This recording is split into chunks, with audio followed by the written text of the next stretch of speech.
Hey guys, so today I'm reviewing Murder on the Links by Agatha Christie.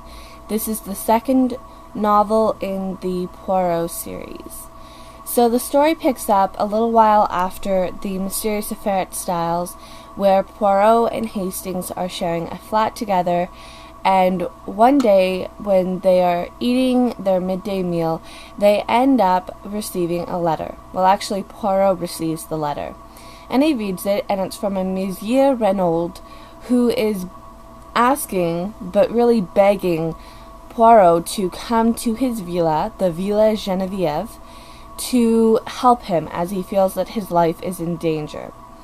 Now, Poirot at first is very hesitant to go. Hastings says they should, and finally after Poirot looks at the letter again and becomes quite intrigued, he decides that he's going to go, and he invites Hastings along with him. When they arrive at the villa, though, they are in for a shock. They find out that Monsieur Renaud had been murdered the night before. So, of course, Poirot and Hastings decide to stick around and solve the case. There are a lot of characters that they end up having to speak with and piece together the logical puzzle. So I thought that when I made it to the end, I thought that it was a very logical way of writing the story. I felt, though, that it really came out more like a soap opera drama with what was taking place. I'm not sure if anybody else who's read this felt like that. I just felt like it played out more like a really high-paced soap opera drama. The characters in it, there are a lot, and for Agatha Christie to be able to write that amount of characters, keep them straight like who's who, and to give each one of them their own unique voice to speak with so that they don't sound like any other character.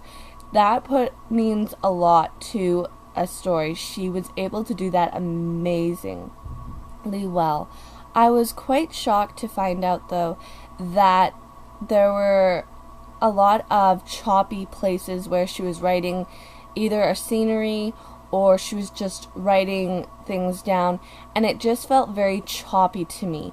It felt like I was missing something that should have been there, that maybe was taken out of the story, I don't know, but it just felt very choppy with the writing. I found it quite interesting. I have never actually been in a situation where I saw a character and I actually detested him for the first half of the book, and then actually liked him a bit more in the second half. And that character would be Arthur Hastings. At the beginning of the book, I find him very annoying because he literally has a criteria. He falls in love with any young, beautiful, breathing woman. Literally. And that really annoys me a lot with his character because he seems like such a flirt then. And he makes all these assumptions still with regards to the case. He's not really using the little gray cells as Poirot would state, and it's just very annoying. But probably about partway through, he started having Poirot moments, as I like to call them, because literally Hastings starts stating things or starts hearing certain things, and he's like, hold on, this doesn't fit. Wait a second.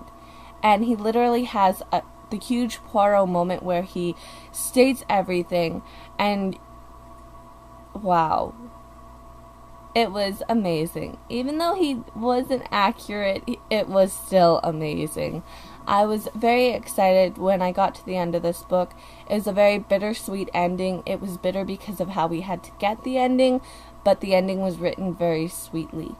I was quite shocked with who the murderer was. I was not expecting that at all, and I must state Agatha Christie did a very, very good job with who and how she told the story of the murder.